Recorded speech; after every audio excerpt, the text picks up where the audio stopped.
Бәріне сәлем, сіздермен бірге BI Академия және де мен Мажан.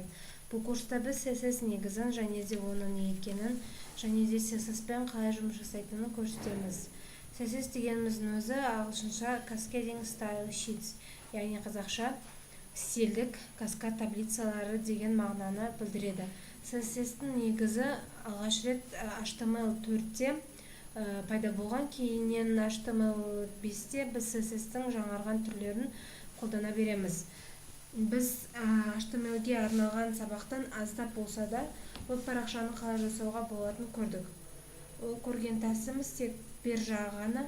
Бізге ол парақшаның ешкімнің сайт парақшасына ұқсамайтындай болу үшін оны әлдендіруіміз керек.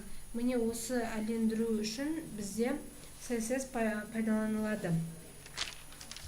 Компьютердегі жұмыс орныңыздан сіз CSS деген файл ашасыз, және де CSS файл ішінде index деген бізде веб парақша ашылады. Осының ішінде style CSS деген ол да файл ретінде ашылады.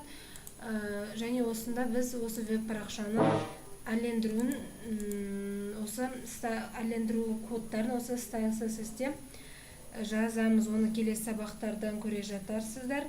Және де Sublime Text мәтіндік редакторы жайлы да келесі сабақта, келесі курста айтамын. Тамашалағандарыңызға рахмет. Сау болыңыздар.